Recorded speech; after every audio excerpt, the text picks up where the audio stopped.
Shane Thompson, test editor with Kitesurfing Magazine. I'm here with Evan Netsch from Cabrinha Kites. How's it going?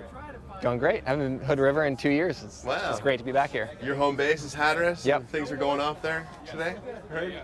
Unfortunately for me, it's really good at home at this moment. I'm not thinking about it. Yeah. That's right. Sorry about that. That's good. So what's new with Cabrinha this year? What are you excited about?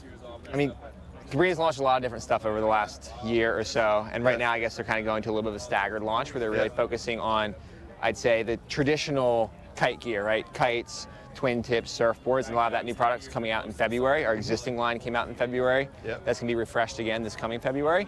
And this fall, they're really focusing, I'd say, on some new hydrofoil shapes, some new hydrofoil high aspect wings. Yep. We have the X3, which is one of our 2 wing models. The X3 is coming out now, as well as the Code, which is another wingboard. So I'd say those are the main products. Yeah. So what are you loving about winging right now?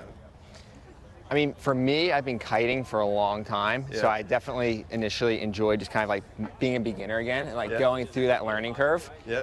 And I think as the gear has progressed, initially for me it was more of just like that experience of relearning something that I enjoyed. But as the gear got better, specifically the wings and the foils, I would say, I think I really got, like in those marginal condition days, it's great. Like in really, really light wind, kite foiling.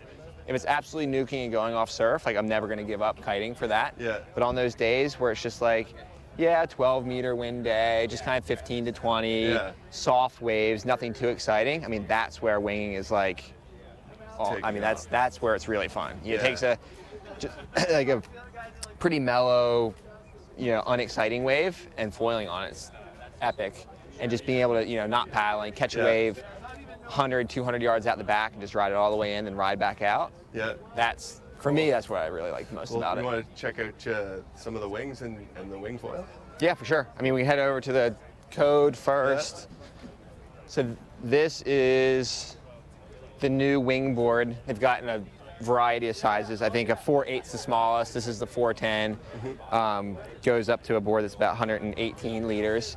So they're all kind of that little bit bigger, like floating volume board. They're kind of like just barely floating volume to like, seriously floating. I do spend a lot of time myself, like a much smaller board that I sink. Yeah. But I think for a lot of areas, especially in a little bit lighter wind, or maybe even doing some freestyle stuff, having a bit more volume, a lot of people like. Better to go so there. That's the Code. I mean, they made some updates on the board. Our current board in the line is the Macro, which they're going to continue with. Yeah. But the Code is just another board. It's actually coming out of another factory, just to always make sure we have enough stock to keep up with demand, because we know it's just absolutely exploding right now. Everybody's getting into winging. But they made some changes, went a little more square on the outline, went a little bit more intense with some of the bottom shape in the board, just to try to really get nice release. Got a good handle with a lot of scoop in the bottom, because carrying your wing and your foil is it's a pretty awkward combination. Much thinner deck pads. They wanted to just kind of do some updates, and I think all the product's been evolving so quickly. It's been nice, to take a product that was, relevant 6 months ago is almost, becoming irrelevant quickly. Yeah. So it's cool to see some of those updates, dialing some of the track position, the foot strap position options. Those are all things that, the new iterations needed. How much growth do you see, or how many more people in the water you see winging this year versus, say, last year or the year before? Oh my gosh. I mean, if you go back like 2 years ago, it was still like questioned by a lot of people, right? They're like, oh, winging, it's, it's kind of dorky or whatever. And now you see all these people like backpedaling or whatever. So I mean, for sure here, like this is like a wing mecca kind of. I mean, yesterday there was probably at one given moment, 40, 50 wings on the water and like a couple kites.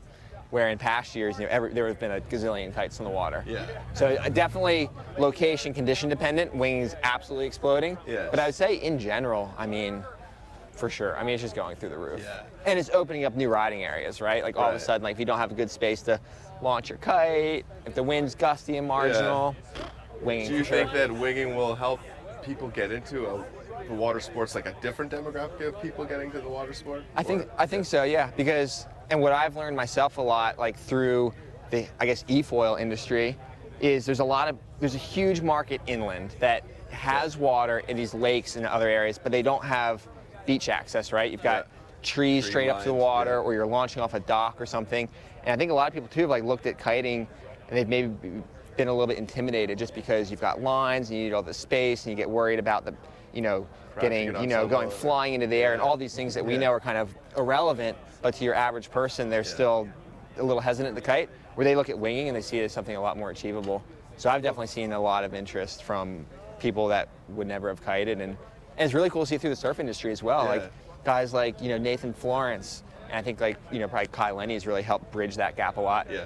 But I'm kind of seeing that where it's like, local surfers at home in Hatteras who are interested in it. Would never kite. They would never kite, for sure, never kite, but they now see winging and they like that wave riding aspect of it. Right. So I think it's a really good way, certainly I'd say it looks like probably maybe 50% or so of the kite industry seems like those, consumers or customers are getting into winging. And that's certainly me, just looking for another outlet. Yeah. But I think the majority of the growth for winging is probably in a lot of areas people that would never and have never kited, which is what I like to see for sure. Yeah.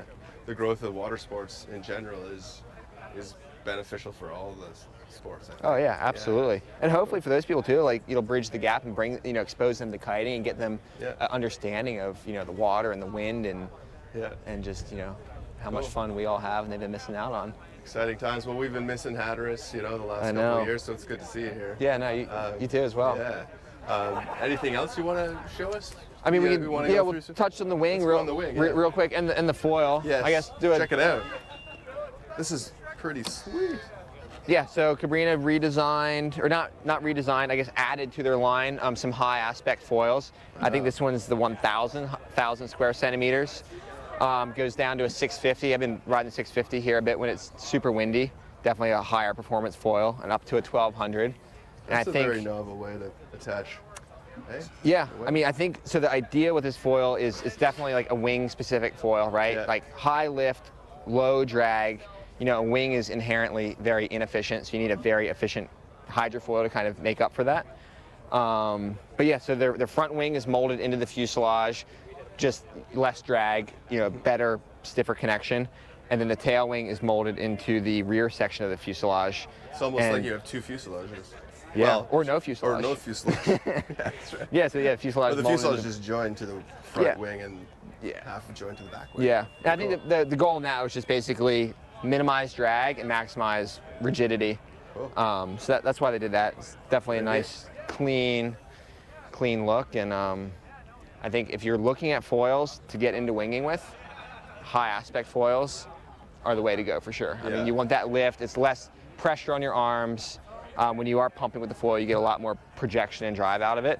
So I'm stoked to see, some of these high aspect foils in the Cabrinha range this year. Very cool. And then our wings right over here. We've got two different wing models. Let me detach this. We've got our new waist leash. We have the X3, which comes after the X2, which is our wing that kind of has this double boom feature. It gives it a little deeper draft, meant to have a bit more power, and maybe a little more power without having to. Here comes our wind. Look at you see that wind line filling right in. Yes. So this wing's just meant to have a lot of power. Just get up and go pull, right? Yeah. If you're maybe a little less efficient pumping the wing, you'll have a bit more just raw pull. And it also has a little bit of a shorter wingspan as well. So if you want that more powerful wing, sometimes that 6 or 7 meter can just feel massive. So this wing, I was actually riding yesterday the 6 meter, and I'd say the 6 X3 felt about the same physical size like our 5 meter Mantis. That shorter wingspan is really nice. Cool. And they've got kind of a window here in the boom. That way, when a lot of wings out there have windows, but your main vantage point is the boom, right? Which blocks you. So they actually hollowed that out. Those are pretty big windows too, right? Yeah. So you're actually looking through the boom, through this window here. When you look up here, it's just going to be sky. But you need to look down through there too. Yeah, that's where I'm watching people ride, right there, and like kind of watching my path. So I think this wing was definitely really built around, I'd say, visibility. And just kind of low end power without feeling huge. Yeah. So like for myself, I like the X2, the X3 the best, and there's larger sizes. Yeah. And I'm going down to smaller sizes, or I'm in the waves. That's when I use the Mantis. Okay. The Mantis, I would say, is a little bit lighter. So what's the advantage of before you get into that, Yeah. what's the advantage of the waist leash versus a wrist? I think it's just personal preference. Yeah. I kind of like the waist leash if I'm in the waves, Yeah. because if you're on a wave, if your wrist leash is on your hand that's off the wing, Yeah. then it just kind of gets in a way and it's, you know, limits your ability to move a little right. bit. So in the waves, I like the waist leash just for that reason. It's easier to swim and paddle and move Yeah. around. Makes sense. But I think it really just comes down to personal preference. Yeah. So we've got the waist and we have a wrist leash option as well. But the Mantis, we've had the Mantis in the line since this past winter. And this is kind of my go-to, I would say, in the waves, especially in the 4 and the 5 meter. It's just it's a bit of a lighter wing, drifts downwind really nicely. Yeah. It has a lot of power. If you know, you can really get a lot of power out of pumping the wing. Super stiff, responsive, and this is just kind of my go-to.